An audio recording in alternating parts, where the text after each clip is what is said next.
My name is Alex. I'm 28 years old, and I live in a quiet suburb just outside of Chicago.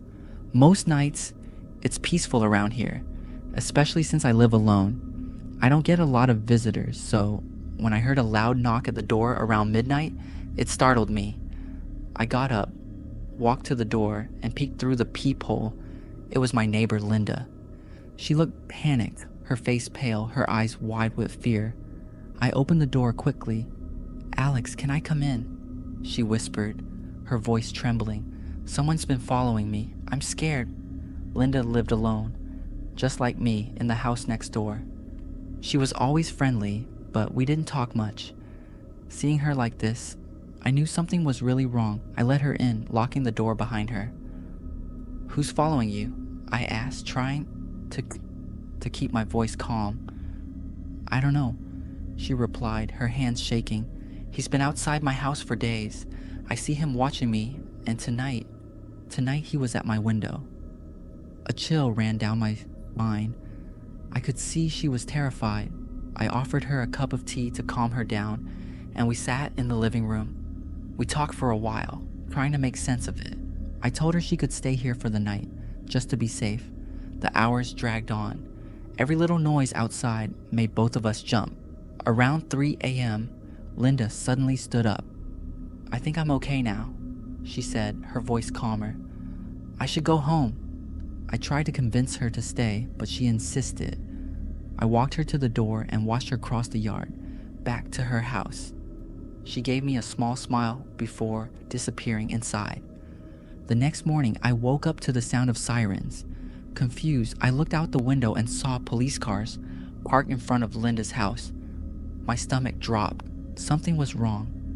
I threw on a jacket and rushed outside, my heart racing. The police had blocked off the street and a crowd was gathering. I approached one of the officers and asked what had happened.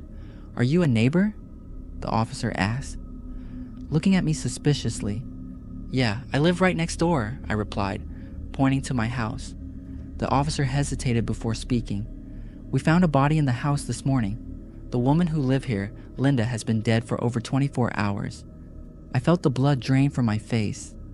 "That's impossible," I stammered. "I just spoke to her last night. She was at my house. I walked her home." The officer's expression darkened. "Are you sure about that?" I nodded, my mind spinning. "She knocked on my door, said someone was following her. I let her in. She stayed for a few hours, then went back home around 3 a.m. The officer exchanged a glance with another cop.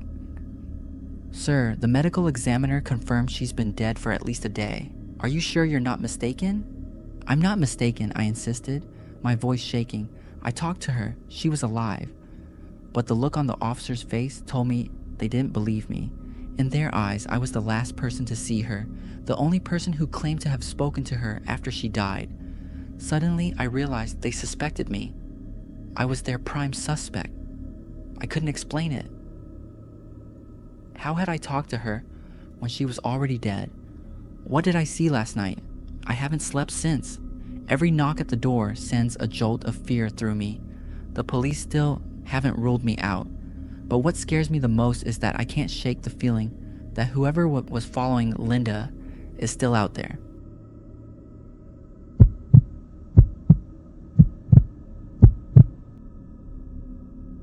My name is Emma. I'm 25, and I live alone in a small apartment just outside Chicago. My landlord rarely checks in, so I was surprised when I heard a knock on my door early Saturday morning. I wasn't expecting anyone. When I opened the door, there was a man standing there with a smile. He looked normal, jeans, t-shirt, and a baseball cap pulled low. "Hi, I'm with the repair service," he said, holding up an ID card. I couldn't make out the details, but he seemed polite. "Your landlord sent me. Something about an emergency repair?" I hadn't heard anything from my landlord, so I was confused. "I didn't know there was an issue," I said, feeling a little suspicious. "Yeah, your landlord called last night," he replied with a shrug. "Something about the pipes. It shouldn't take long." My stomach tightened. There hadn't been any issues with my pipes. Still, I didn't want to seem rude. He looked normal enough, and I figured maybe my landlord forgot to tell me. So I let him in. The man began walking through the apartment, glancing around like he was inspecting something, but I noticed right away. He wasn't carrying any tools. He wandered from room to room, not even looking at the pipes. I followed him, feeling more and more uneasy. He kept glancing back at me, and occasionally at my phone sitting on the kitchen counter. "Is something wrong?" I asked, trying to sound casual, but my voice wavered. He smiled again, that same polite smile, but it didn't reach his eyes. "Just need to check a few things," he said vaguely. I watched him closely, my anxiety growing by the second. He wasn't fixing anything. After a few minutes, I noticed him stepping into my bedroom. Alarm bells started ringing in my head. I followed him and saw him standing near my dresser, his hand reaching inside the top drawer. "What are you doing in there?" I asked, my voice sharper now. He turned around quickly, a little too quickly. His expression changed for just a split second before he forced that same smile again. "Sometimes water damage shows up in strange places," he said, almost like he was trying to sound reassuring. I didn't believe him. My heart was pounding and I knew something wasn't right. "I think I need to make a call," I said, backing away from the doorway. I walked down the hall and into the bathroom, locking the door behind me. With shaking hands, I picked up my phone and dialed 911.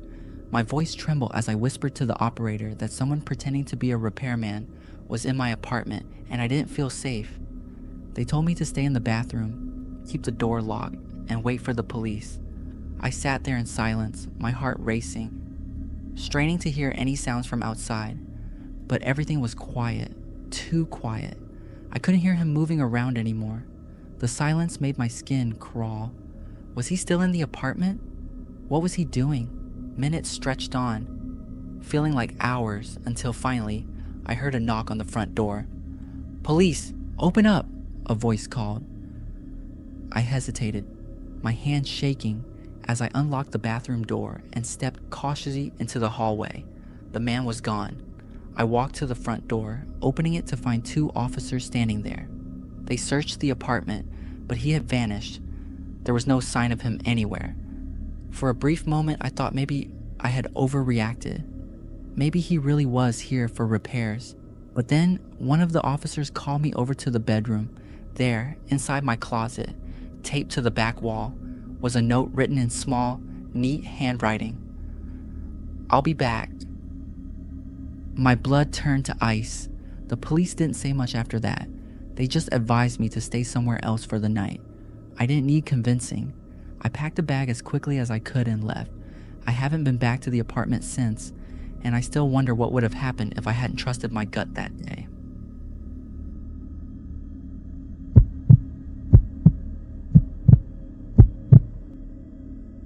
My name is Jack. I'm 30 years old and I live in a small, quiet town in Michigan. I've been living alone in this house for the past few years. It's an old house, creaky floors and drafty windows, but it's home. Lately though, something's been bothering me. Something I can't explain. It started about a week ago. I was sitting in the living room, trying to relax after a long day at work, when I heard a faint noise coming from the basement. It was soft, almost like a tap, but I ignored it. I figured it was just the house settling or the wind. Old houses make weird noises sometimes, right? The next night, I heard it again. This time it was a little louder. A slow, steady creak coming from below. I paused the TV, listened for a minute, but then shrugged it off. I didn't want to let my imagination get the better of me, but the noises didn't stop. In fact, they started getting worse. Every night around the same time, I would hear something coming from the basement. Footsteps, creaks. I couldn't tell, but it was enough to make me feel uneasy. Finally, after a week of this, I decided to check it out. I grabbed a flashlight and headed down the narrow stairs into the basement. The air was cold and damp. The smell of dust and mold thickened the air. My heart was pounding as I reached the bottom. I swept the flashlight around, looking for anything out of place. At first, everything seemed normal, just old boxes, tools, and junk I hadn't touched in years. But then, I noticed something that made my stomach drop. There were muddy footprints on the floor. They led from the small basement window to the far side of the room, near the old storage closet. I froze, staring at the prints. They weren't mine. I hadn't been down here in weeks. With my heart racing, I followed the footprints. The door to the storage closet was slightly open, just a crack. I pushed it the rest of the way, the hinges creaking in the silence. Inside, I found a blanket laid out on the floor, a makeshift bed. Next to it, a small pile of belongings, a water bottle, some old clothes. And then there was a notebook. I picked it up and flipped through the pages, my hands shaking. It was filled with notes, detailed, disturbing notes about me. He's sitting in the living room again. He goes to bed around midnight. I can hear him breathing. Someone had been living down here, watching me. For how long? Weeks? Months? I turned to leave, but just as I reached the stairs, the lights went out. The basement was pitch black. My breath caught in my throat as I heard the basement door creak shut upstairs. I wasn't alone. Someone was in the house, with me. I could hear footsteps, slow and heavy, coming closer. I bolted up the stairs, crashing into the door, my hands fumbling for the lock. My heart was racing so fast I thought it would explode. I finally got it open and slammed it behind me. I didn't sleep that night. I haven't slept since. Someone had been living in my basement, watching me, and they might still be out there.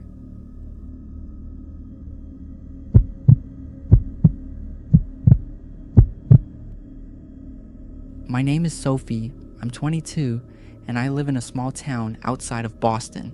My parents were out of town for a week, so I was house sitting for them. It was supposed to be easy, a quiet week in their house, taking care of their dog, nothing more. The first few nights were fine. I watched TV, read a little, and tried to relax. But on the third night, something strange happened. I was lying on the couch, half asleep, when I heard a faint thumping sound. It seemed to be coming from above me, from the attic.